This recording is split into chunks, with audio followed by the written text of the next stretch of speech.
Hi, everyone. This is Sarah from the Abroad at AU program at American University. We're so happy that you could join us. For those who have just arrived, just so you know, there is a group chat that you can find at the bottom of your screen. Throughout this session, make sure that if you have any questions, that you are asking them in that box, because we will try to get to all the questions that you may have throughout the session, and that is where we can see your questions.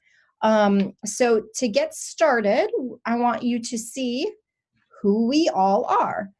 So the person speaking now is the person on the left, Sarah Beamer Harlow. I'm an assistant director in the Abroad at AU program. So most of what I do is this type of stuff. I am your academic advisor. I organize orientation, things like that. But I am not alone in my endeavors. I also have Kiara, who is our graduate assistant, and she will introduce herself now. Hi, everyone. My name is Kiara Earl. I'm a graduate assistant. That means I am also taking classes at American University, and I help support Sarah and Courtney in helping you all enjoy your experiences here. And then Courtney. Hi, everybody. I am Courtney Pollock. So I'm also an assistant director in this office. I mostly advise outgoing students on exchanges, but also have quite a few students who I'll advise for in the Abroad at AU program. I'm happy to see a couple of you from Scandinavia and from Brazil on this orientation. So excited to work with you. Yay. So we're going to get started and kind of move through this. Again, if any questions come up, please do ask them as they come up. We will, if we're not sure, if we know the answer will be covered later on, we will answer it then. But otherwise, we'll kind of answer it as we go along, depending on what the question is. So in general, with questions, there are a few places you should be checking for to get your answer. The first one is the pre-arrival checklist. This pre-arrival checklist, sorry, I can't zoom in right now. There was technical difficulties. The one on the right is the pre-arrival checklist. That's telling you when you should be doing each item that you'll be required to do before you get to AU in the spring semester. That was attached to your admission email when you got it. In addition to that, there is a frequently asked question area, which was also attached to your email, and I'm sure you've all read it very, very closely.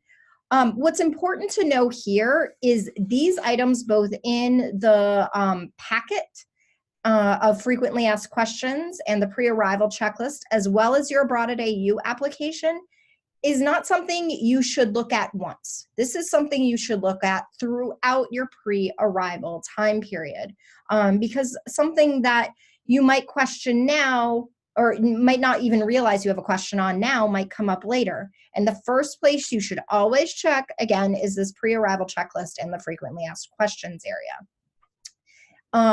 But if you've checked both of those and you still have no idea what the answer is, please reach out to us. The best way is at this email listed here, abroad@au@american.edu. We recognize that this is similar to another email that you might have for our office. Just double check before you're sending an email that this is the email and not that one that looks really, really similar. This will, if you email us here, it will be much quicker than if you email us anywhere else. Now, if you have questions in general, we really strongly recommend you reach out to our office first. You are in a unique situation at the university. You're less than 100 students total. So out of the thousands that AU has, your situation is unique in needs of housing and billing and things like that. And we most likely will know the answer in our office. And other people will most likely have to reach out to us anyway to make sure what your situation is. So generally, the fastest way to get an answer will be through the Abroad at AU email address.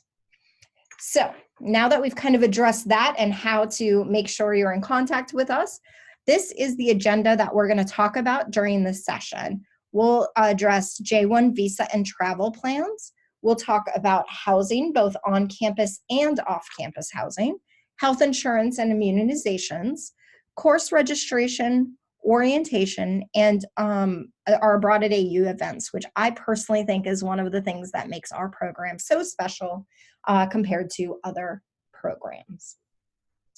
Now, first, let's get started with the J-1 visa and travel plans area.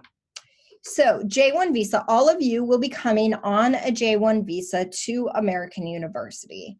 These documents will be sent, the support documents in order to get your J-1 visa will be sent to your international office at your home university. We have already sent some packets. We're in the process of sending the rest of them.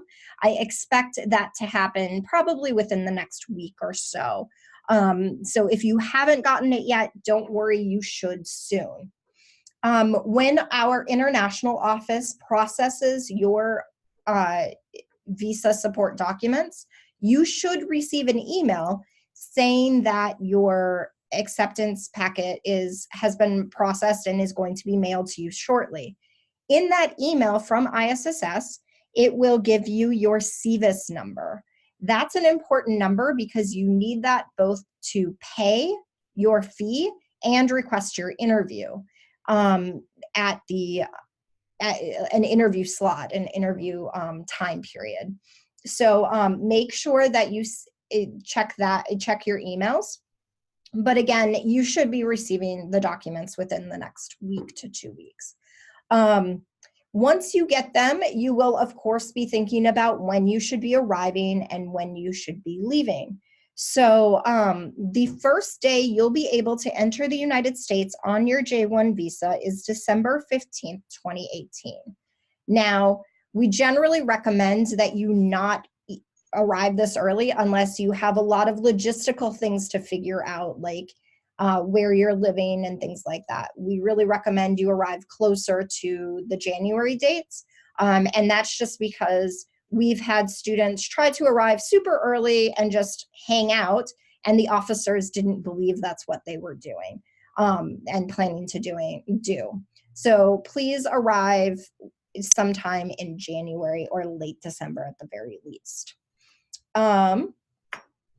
When you're traveling to the United States, you'll have this little white document here. This white document is the DS 2019 and the most important document that we are sending in your acceptance packets. Your acceptance packet will also include an official acceptance letter, but this is really the thing that tells this embassy that you visit for your interview that you are in fact attending American University on a J-1 visa. This document is not to be copied.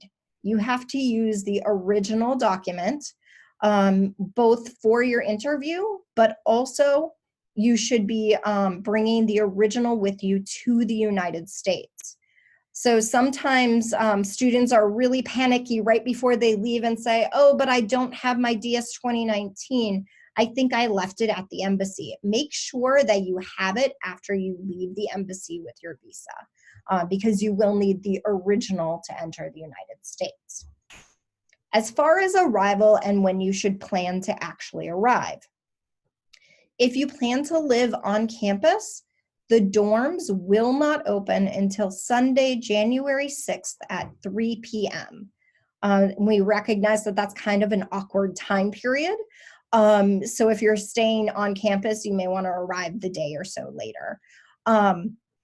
If you arrive any earlier than January 6th and you have the hope to live on campus or you have a room on campus, you will not be admitted before this date and time.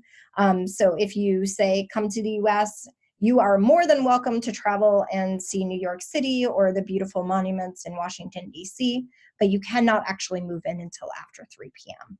on that date. In general, we suggest most students arrive, again, if you're living on campus, on either January or 7th or 8th to kind of get settled before orientation.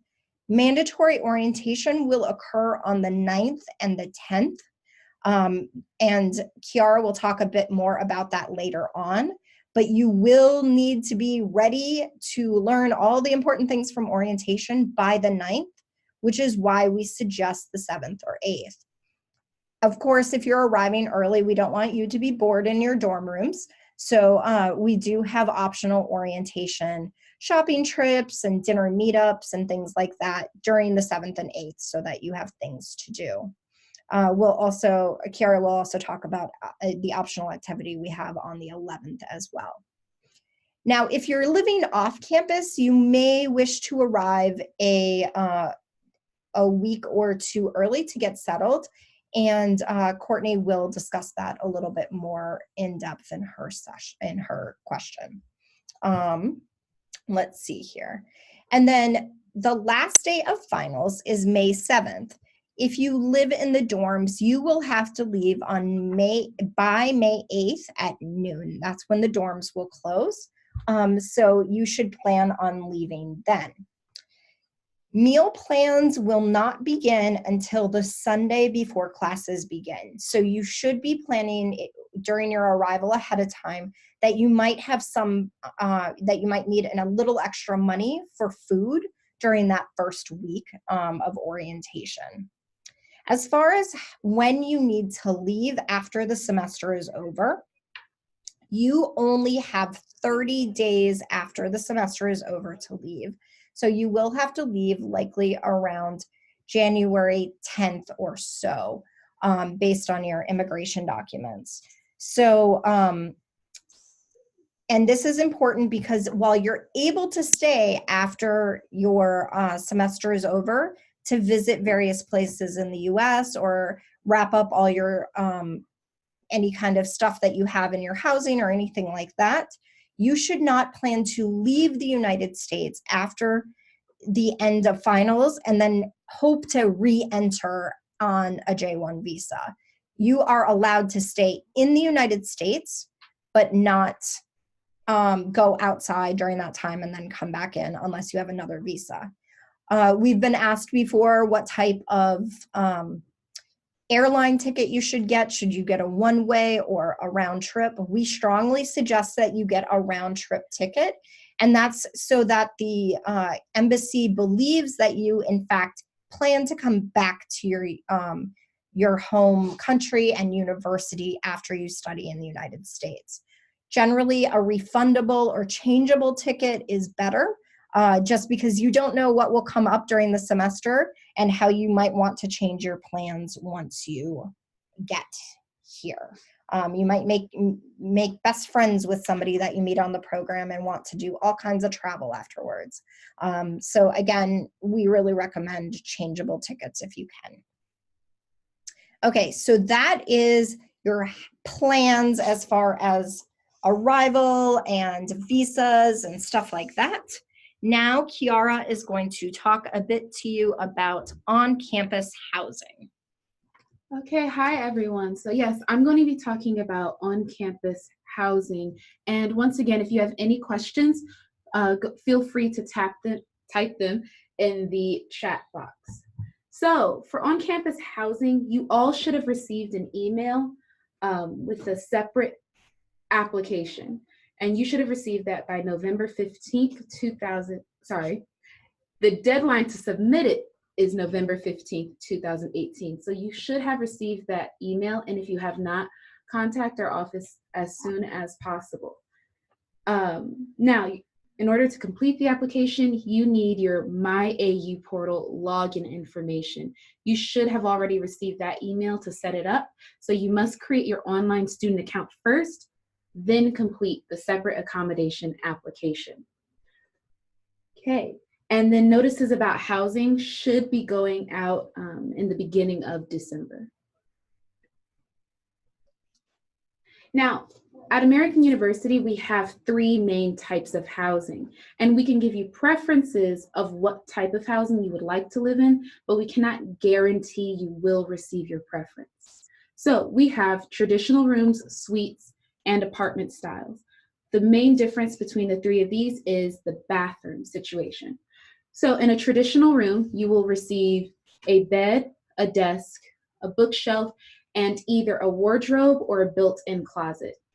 You will have hall-style bathrooms if you live in a traditional room.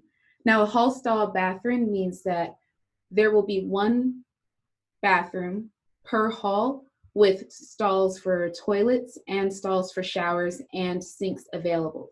And they're separated by gender. So on your hall, all girls will be using one restroom and then all boys will be using another.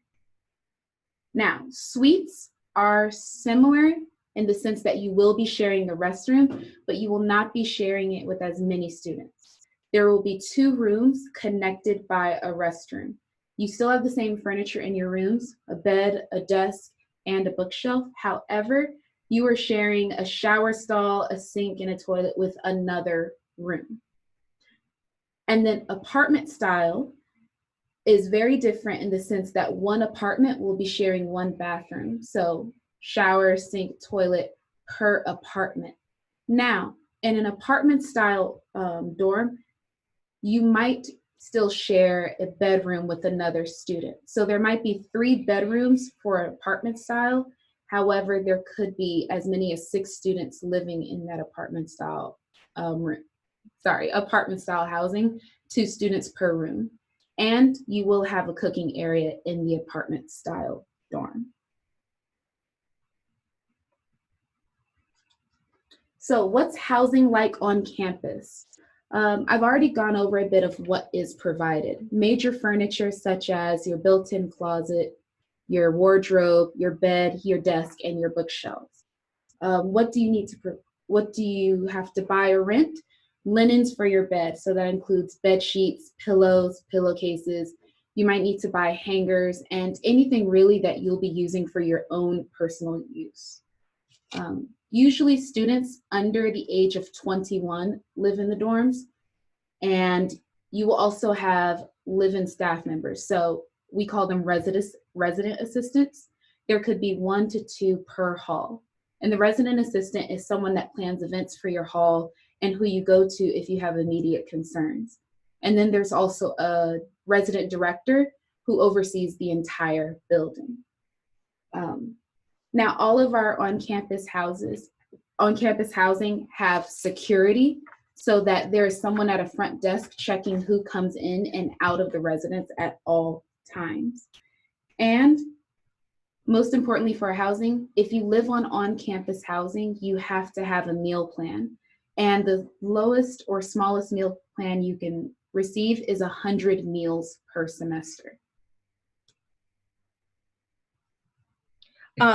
We've heard from some students that they don't like that requirement and they wish they didn't have to have a meal plan and have asked if they can have a waiver of the meal plan requirement. And the answer is absolutely not. In fact, most new students on American University's campus are required to have meal plans at the 175 level, and we've already negotiated it down to 100. So you're actually already kind of getting a semi-waiver for this. So if you don't want to do the meal plan, seriously consider living off campus.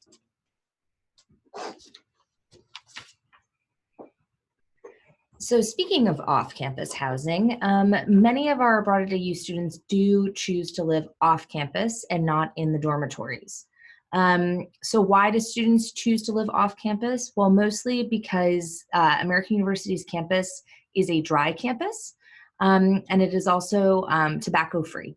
So for those students who are over 21, who would not necessarily like to live in those conditions, off-campus housing can be very appealing.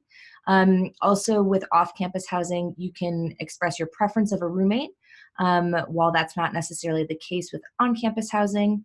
And as Sarah mentioned with the dates, being flexible in terms of when you should arrive and when you need to leave versus like when you are asked to leave the dorms, which is a very hard stop date. For students who maybe want to have a little bit more time before or after the program starts, off-campus housing is a good option. Off-campus housing can also be less expensive than living on campus, particularly if you're interested in sharing your room with 2 other people. On average, our students pay $900 a month for rent. The lowest rent reported was $720, and the highest was $1,150 per month. So approximately 65% of students have utilities included in the rent. 15% have some utilities included, and 20% have no utilities included. Now, in the United States, utilities include electrics, gas, water, internet, and television cable. If utilities were paid separately from rent, the average cost for our students is about $65 a month. One thing to note that a lot of these numbers quoted that Courtney just quoted, might actually be for single rooms, whereas on campus, your ability to get a single room is almost non-existent. So if you insist on living by yourself or in your own room, you are much, much, much more likely to get that off campus. Absolutely. So there's lots of different options for finding off-campus housing. Two very popular apartment buildings that are very close to campus are called the Berkshire, or the Berks as students call it, and the Avalon. The neighborhoods around American University are also very friendly in terms of like having off-campus housing. That would be Tenleytown, Glover Park, Cleveland Park, Friendship Heights, or American University Park. A lot of students have told us that the best resource for off-campus housing is actually the AU Housing and Dining Off-Campus Housing Guide, which is in your required reading. They also have an off-campus housing staff member who's available to help answer any questions you might have about the process of finding an off-campus apartment. We also strongly encourage you to talk to other students from your institution who have come to American University on the Abroad at AU program in the past to hear about their suggestions. Also, you might want to join the Facebook group Housing under Groups at American to see posts from students and post your own request. We send several hundred students abroad every year here at American University, and a lot of those students are looking to sublet apartments, so it's a good resource to have on the Facebook. Some students find that it is easiest to obtain housing once you arrive. But in the past, everyone has eventually found some sort of housing that works for them.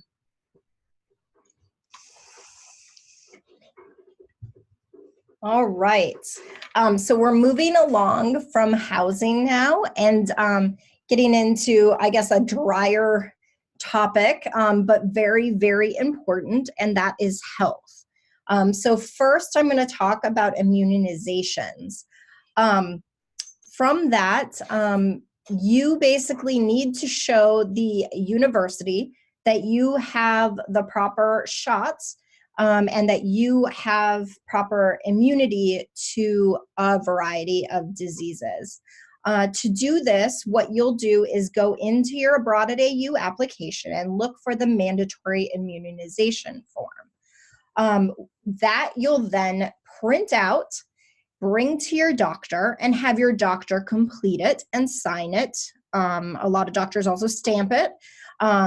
So that's basically the process. You'll then email that to the student health center. So because you are doing multiple steps here, this does actually take a bit of time, and I strongly recommend that you do it earlier rather than later. So anything related to health is the one exception to my rule that you should contact us first.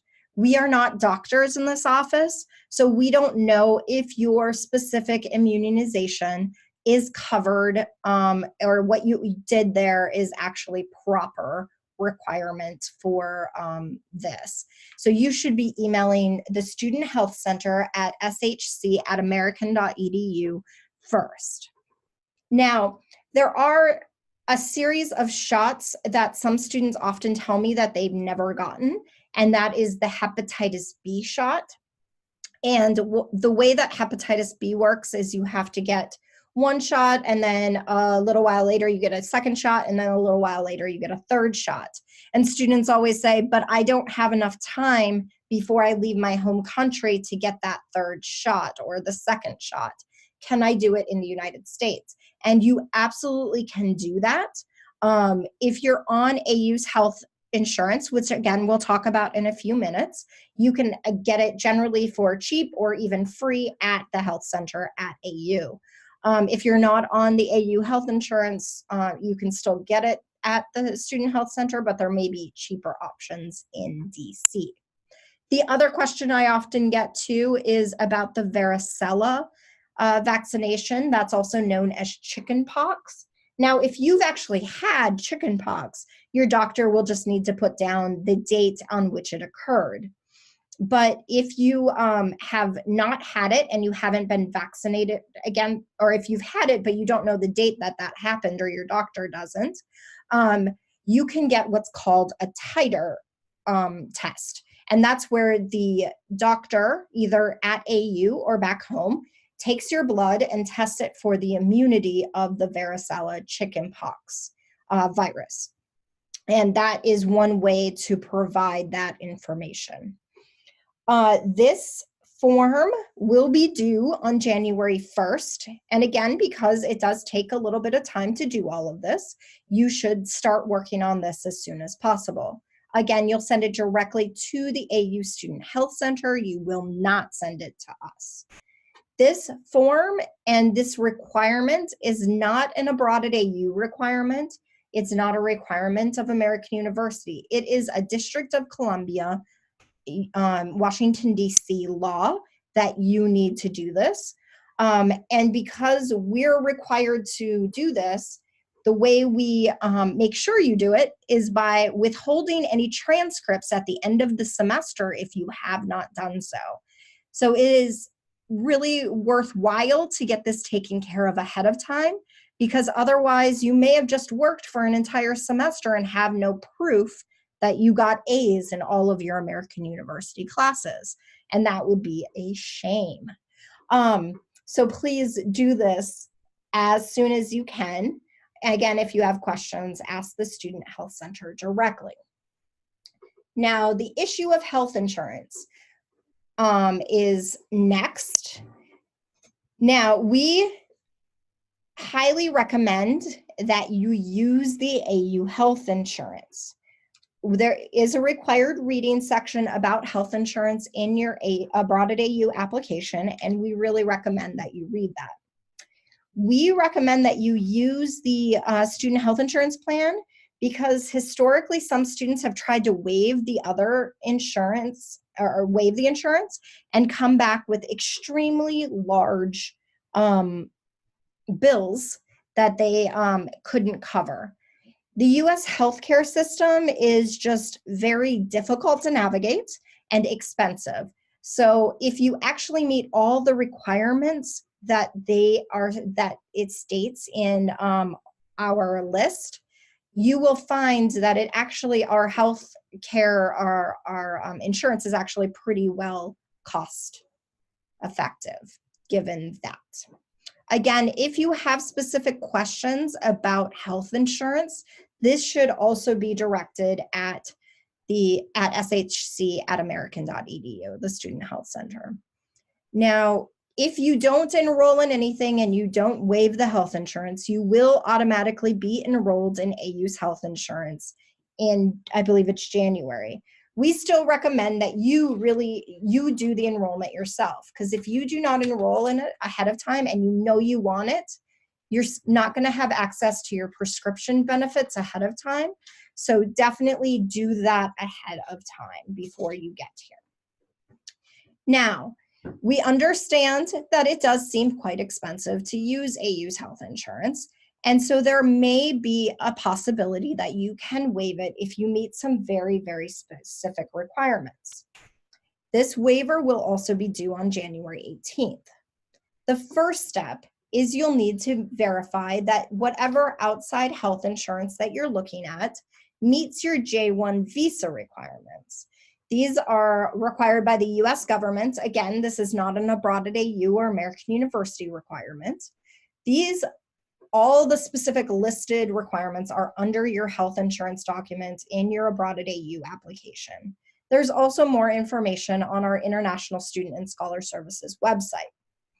And keeping in mind, AU insurance covers all J-1 visa requirements. Now, if you think you've met these requirements, you can go into your iEagle portal and ask that it be waived.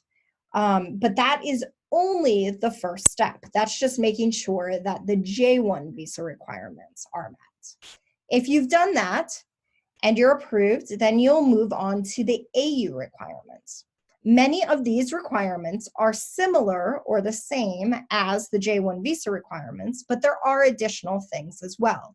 The most important of which is that you must have a claims office for your insurance in the United States. That means that they have to be able to send your bill to someone in the United States. Once you've done that and it's available, and you've checked all the boxes and everything works out well, then you can waive your health insurance through your MyAU portal, and instructions for that are in your Abroad at AU application. Again, all of these things are individual links in your application. You should be constantly referring to that if you have any kind of questions, because they are mainly answered there. Courtney is going to talk about more fun stuff, courses and registration. Yes. So, as you know, probably that, course registration is just around the corner for our students. So your first step at this point will be paying that $500 deposit if you haven't already done so we can create an ID for you and get you all set in our system. Just to give you an overview about credits and courses, all Abroad at AU students are required to take 12 credits. And even if you're not admitted into your top class choices, you still have to maintain that 12 credits at all times. And an overview of how we define course levels here in the American system. So 100 and 200 level classes are deemed to be introductory. 300 and 400 level classes are for students who have mastered the introductory level and are going to pursue more advanced coursework. And the 500 level of courses are taken usually in a student's last year, their fourth year. Many of these classes may be closed to Abroad at AU students. Now, it's important to note that if you've never taken an anthropology course before, you would need to take a 100 level anthropology course, even if you are a third year student. Those 1, 2, 3, 4 numbers don't coordinate with students' year. It coordinates with students' competency in the subject matter. Another thing to note is that you cannot register for restricted courses or for internships. So which courses are restricted to Abroad at AU students? Well, we have a pretty large list of them on our website. It's listed under course restrictions. Particularly, these restrictions are found most commonly in the School of Communication, the School of International Service, and the Kogod School of Business. Now, sometimes we'll see a program restriction for a certain course, indicating that it's only for students in our honors program or our mentorship program, etc. Sometimes there's a school restriction. So sometimes, especially in the School of Communication, they will only allow students who are pursuing majors in the School of Communication to pursue that course. Abroad at AU students are not permitted to take any online courses. That's indicated on the schedule of classes because it'll say the instruction method is online. You're also not allowed to take any credit-bearing internships. So any classes designated for internships in the field on the schedule of classes are not open to Abroad at AU students. You are welcome to take any language courses that you would like while you're here, but you will be required to take a language placement test unless you are a complete beginner. And the link to that test is available in the course selection document on your application. Now, this is going to be your first step when you're thinking about registering for classes. The first thing that you're going to want to consult will be the schedule of classes on the American University website. So make sure you're selecting the correct semester, which for you would be spring 2019. And you can search for courses either by title, course number, instructor, etc. And that is going to give you the list of all the classes that are on the schedule for the spring 2019 semester. So you're actually going to want to write it down what the course number is, as well as what the section number is of the course that you're interested in. If you click on enrollment, you can see the number of spaces available, and you can see underneath the section number what days and times the classes meet. So usually AU classes meet on a Monday, Thursday, or Tuesday, Friday schedule. Those are going to be 2 sessions of the same course, and all sessions are mandatory. We also have block classes that can be longer. That would be maybe once a week. All right, so course clearances. So when you were accepted into the Abroad at AU program, you were sent from your advisor your course clearance form. This is going to give you an indication of all the classes that you have requested and whether or not you were accepted into that course or rejected from that course. Sometimes we have to reject students because they have not selected spring 2019, so the class is simply not on offer, or the student has not demonstrated that they meet the prerequisites that are required as per stated on the schedule of classes. So if you would like to ask for new courses to be cleared, you have 2 options. You can either fill out the course clearance request form again, or you can email abroadaDAU@american.edu with any additional clearance requests. Keep in mind you do need those 12 credits. So if you only have 4 courses approved, in case there's waitlist, which we'll get to in a second, or a class doesn't work out, we do want you to have more than just 4 choices actually approved on your course form. If you're currently taking a course that you would want to use as a prerequisite for a class that you would like to take with us in spring 2019, please just send us a confirmation of your course enrollment for this semester in English. Also make sure to bring your updated transcript with you in January. And if this applies to you, likely it was already mentioned in your letter that you received at the time of acceptance. Okay, great. Now I'm going to go a little more into planning your courses. So when planning your courses, you will receive an email that lets you know when you are ready to register. You haven't received it yet, but it should be sent out within the next coming weeks. Before you're able to access your Eagle service to plan your courses, you need to set up your My AU portal. And that looks like this. You'll set up your My AU portal with a username and password, and that's where you will access your the Eagle service to plan your schedule. So you will go into My AU portal, click Academics, and then select Registration. That will bring you to this screen here. You'll click Access Eagle service to register. And then you will look at the bottom of the page where it says number 2 and click Go to Plan and Schedule. Now, once you're in your planner to plan your schedule, you will look and make sure that it says Spring 2019 regular term. And then in the upper right search box, you're able to search those course numbers that you looked at previously in the schedule of classes, or any keywords to help bring up classes you might be interested in.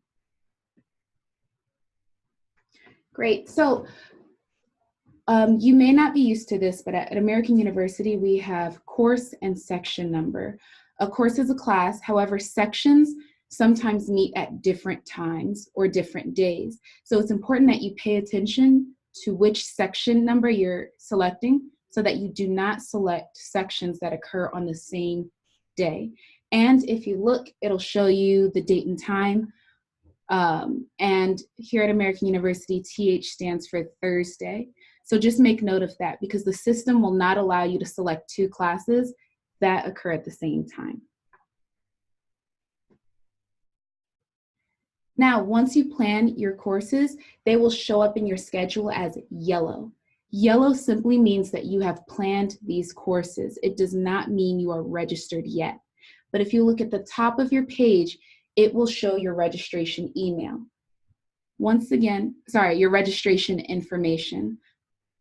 And just as a note, that is likely not appearing yet because you have not been cleared by the registrar's office or our office. So you haven't been yet given a specific date or time. You will likely, and we'll talk about the email you'll get in a minute, but you will likely be given a date and time either in the 3rd or 4th week of November to actually go in and do this process of the registration. You can go in and go as far as you've already seen Kiara talk about, as far as planning your courses, but you will see a notation that says something about your advisor has not yet cleared you or something to that effect. That will be gone by the time you're supposed to go in and register. Great. And as Sarah said before, this is an example of an email you will receive that lets you know when you're cleared to register. However, to register for your courses and get your specific registration time, you need to log into your MyAU portal and access the student planner. Now, when registering, when your time comes up, the green button to the right will be clickable, and you will click to register. Now, remember, your courses that are in yellow simply means that you have planned it. However, when you've registered, your courses will show up as green. Green means you have been added to the course and you are registered. And if you look to the left-hand side of your screen, it will show if your course has a wait list or not, and offer some more information on that. So when you're registering, if a course does have a wait list, if there's no available spaces for that class, you won't automatically be registered for that class. You won't automatically be waitlisted for that class. There's an extra step you need to do. So in order to do that, it's really important for you to understand what the wait list is. So essentially, if a course is closed, if there's no available seats in that class, you can put yourself on what's called the wait list. And this is simply a list of students who want to get into that specific closed course, that specific closed section, to be more accurate. This is the only way that you can get into a class that's full at AU. I know at some of your universities you can beg and plead with the professor. That is not the case at AU because the system just doesn't allow it the same way. Now, let's pretend that there are 25 students in the class and it is closed, they drop down to 24. The first person on that wait list will be given the option to register for that class. And then if another spot opens up or if that first person declines, the option will be given to the next person on the list, and so on and so forth. So that is how the wait list works at AU. You're only allowed to be on 3 wait lists at any time. So if there's a number of courses you really want to get into, you may need to decide what makes the most sense as far as what wait list to get on at AU. Obviously, if you're number 25 on the wait list, though honestly I haven't seen one that long, but let's say you're number 25 on the wait list, your chances of getting into it probably aren't so good. Now, if you're going to be number 1 on the wait list, chances are obviously much better. So how do you find out if you've gotten a spot off that wait list? You will receive an email from the registrar's office at American University and given generally about 24 hours to register for that class. If you do not register for that class after you receive the email, you will have been dropped off the wait list. That means if the wait list is 24 students and you were number 1, you then go to the back of the line if you go put yourself back on the wait list. So if there's a course you really want to get into and you're on the wait list for, it's imperative, very, very important that you're checking your AU email every single day. If you miss it, you are ultimately responsible and you do not get into that course. Now, if you are not able to register, if pushing the register now button doesn't automatically put you on the wait list, how do you put yourself on the wait list? You will notice in the schedule that the course will still be yellow after you've registered. That means you weren't able to actually get a spot. Then on the left-hand side, you'll scroll to that particular course that you're interested in getting onto the waitlist for and click the button Waitlist. That should add you to the waitlist. The way that you can verify whether or not you were actually on the waitlist is by going back into the Eagle Service area under Academics and then My Waitlisted Courses. From there, you will see a list of anything that you've ever been on the wait list for and the waitlist status. If it's active, that means you are actually on that wait list, and you should then see under the WL position your number on the wait list. If it's either expired or dropped, that means you're not actually on the wait list. Or if you don't see anything at all, that also means you're not on the wait list. So you should always go in and double check that, just to kind of have an idea of what you're on the wait list for and what wait list position you're at. Again, if you receive an email, you'll only have 24 hours to respond and go in and actually go back and register yourself for that class. So it's really important that you're checking your AU email often, and at the very least, every single day. Okay, so that's course registration.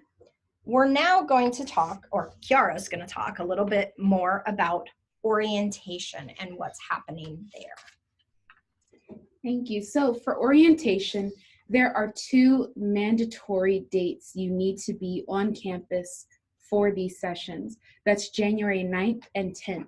And during those days, we're going to be going over a lot of information about immigration documentation, visa regulations, expectations for an American classroom, and basically any other information you might need to maximize your experience at American University. Now, we will be having some optional activities if you arrive on the 7th or 8th. On the 7th and 8th, we will be hosting campus tours, shopping trips, meet and greets, and group lunch or dinner outings. This is with current students at American University, and then also it's an opportunity for you to get to know each other. And then we will also be hosting Snapshot DC. Snapshot DC is one of our most popular experiences. It's held during orientation, and it's a DC scavenger hunt that allows you to explore Washington, DC and the surrounding area with current American University students and also your fellow exchange students.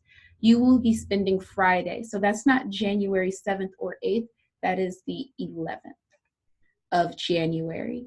If you are interested in participating in Snapshot DC, you can show your interest and complete the form in the questionnaire portion of your Abroad at AU application portal. Even if you're not interested in participating in Snapshot DC, please still fill this out just so we know that you do not want to do it. Though again, it's normally rated the #1 thing from orientation. Students absolutely love this activity. Good.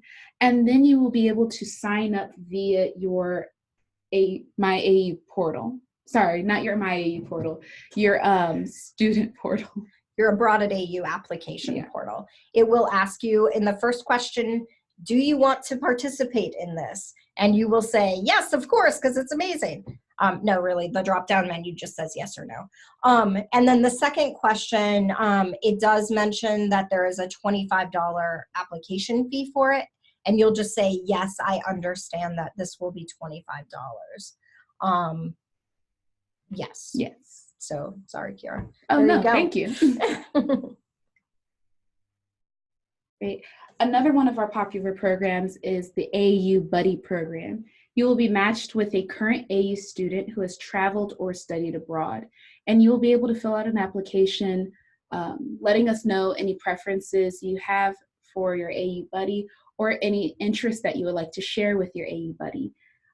It helps us in our matching process, but it does not guarantee you will receive a student who has studied at your host institution or your country. And you will be able to attend fun events throughout the semester together. The Abroad at AU program hosts events throughout the semester that are dedicated to getting you to understand and explore the DC area. So we host volunteering opportunities with local organizations. We do fun trips to basketball or baseball games, and a lot of cool things that are offered in DC that you may not know of immediately when you arrive here. All right. So that's our big general information that we needed to get to you. Of course, you should always be in contact with us over the next 2 months or so before you arrive. Again, we're always available at by email at abroad@au@american.edu. You should also like us on Facebook because we're just that cool. Although Facebook is not at our most active social media site, which is Instagram. You should also find us. I guess you follow someone on Instagram. You should do that. And then also friend request me, Sarah B. Harlow. The link to my actual page is, or my profile is in your Abroad at AU application. That will allow us at a future point to add you to the 1819 Abroad at AU group, where you can then meet people electronically that you are going to spend the semester with, either the continuing academic year students or the ones who are just starting out their adventure like you. Now, that is all that we had. We haven't had a single question throughout this entire session, which I think is a record. I don't think that's ever happened before. If you do have questions now, please do put them into the chat box. For those of you who arrived a little later, that chat box should be at the bottom area of your screen. I believe it actually says chat. So just let us know if you have any questions, and then we will try to answer them here. We have been recording this session. I hope it worked well, because we will be sending out the recording to everyone at a later time. And so you can reference it for any questions you might have along the way, as well as access it when you're registering for classes. A lot of students utilize it at the same time so that they know what they're supposed to do. Any questions, anybody? So one question that has come up is if you need health insurance during the visa interview. That is really dependent on the specific consulate that you're meeting at. If your consulate or embassy that you're going to specifically says that you need to have it, you should plan to have it. In most cases, they just want to know exactly how you are planning to use health insurance or get your health insurance. But again, that will be independent of each embassy. Another question that has come up is whether or not it's your responsibility to get to the airport to AU, from the airport to AU. And yes, we do not do airport pickup because we do believe that you are old enough to be studying in another country. You can get to the American University without our help. We give very specific instructions in your online application, your Abroad at AU application, on how to do that. For most students, the super shuttle from any of the area airports is going to be the most cost-effective and easiest given the amount of luggage most students will have. But it is up to each and every person how they prefer to get there. I can promise you, I've been doing this for 10 years and no student has not been able to get from the airport to American University. So there's that. Question has come up, where do you need to go once you get to AU? So if you have been placed in one of the dorms, which again, you should learn in early December, you will go straight to your dorm as long as you've arrived after the date that the dorms open. And it doesn't matter if you arrive at 1 a.m., as long as it's after that initial date when it opens on January 6th at 3 p.m., you can go no matter what time. There will be somebody at the front desk there to greet you and show you how to get into your room. So if you're on the dorms, in the dorms, you should go there. If not, you should go to wherever you are living. Any additional questions? All right. Okay, and which campus buildings are AU Abroad students usually placed into? It really depends what you put down as one of your preferences for the dorms. Additionally, it also depends on what is available for, like, and what available spaces are open on campus. If you have chosen one of the traditional rooms, you're most likely to be placed in either McDowell or Hughes halls, which are on the north side of campus and generally have students who are in their second, maybe third year. And but if you request one of the more expensive suite style apartments, those kind of are all over campus. Some students get placed in Cassell, some get placed into Congressional or Federal. It really does depend on what is available and probably where somebody lived who was studying abroad from AU that semester. But if you're doing a traditional room, it's most likely McDowell or Hughes. They do really try hard to try to match you to your preferences. The one exception tends to be if you've requested some kind of single housing. That is very, very hard to get to make you available. What is the public transport situation like in DC and what are the prices? Lucky for you guys, once you arrive at AU, you will have what is called a U-Pass. This is a pass that you're required to pay for, so you might as well use a lot of it. It's $136 and it's part of the required fees. And it will get you pretty much anywhere you want to go in DC, either on the metro or in the buses. So you will have to probably pay the first time you get to AU or the second time you get to AU, but then after you get your U-Pass, it will be free from that point on. Also, Axel, just so you know, because you might be used to this where you're your home institution, that there's a very good bike infrastructure here in DC. It's pretty good around the American University campus, but within the city itself, we have a bike share system that you can get a temporary pass for. And we have many like protected bike lanes, and it's a good way to get around the city as well. The only problem with AU compared to some of the other cities is we are on the highest point in the district, so it's often good to come on a bike from the highest point and then go downtown. That does tend to help. And if there's any kind of problems once you arrive in DC, you can always contact us at the Abroad at AU office.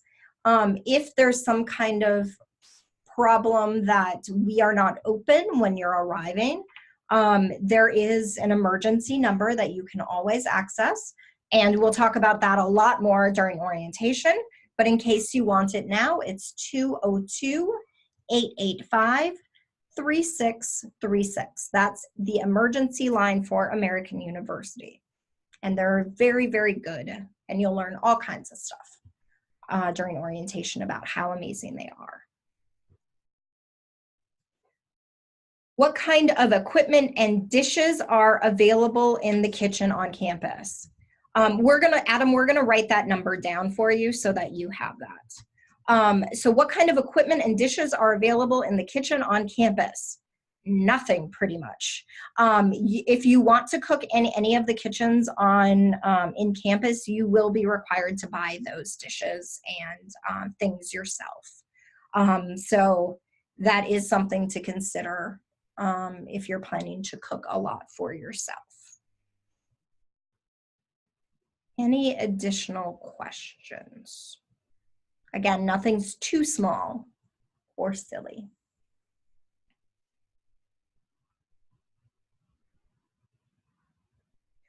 As far as what day is the last day you can stay in the United States, you will have 30 days from the end date of your DS 2019 So definitely when you get it in the mail at your international office in the next week or two, double check what that date is. It's 30 days from that.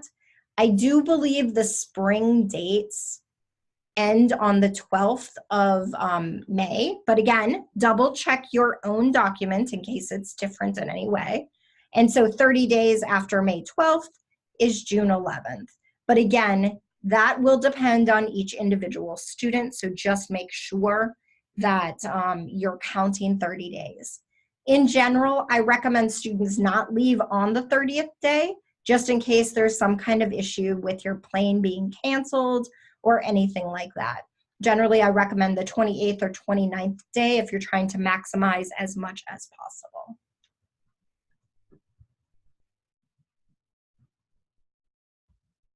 Any additional questions?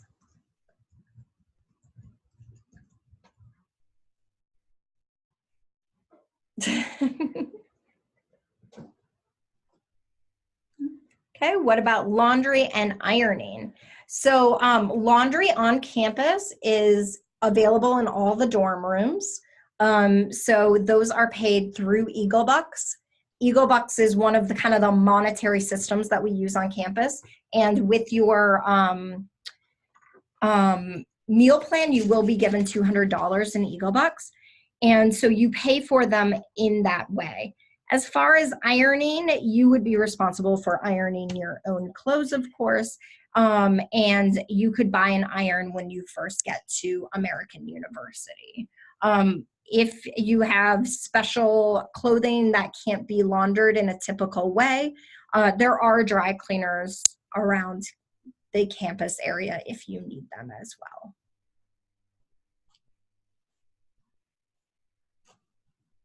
But in general, plan to do your own laundry.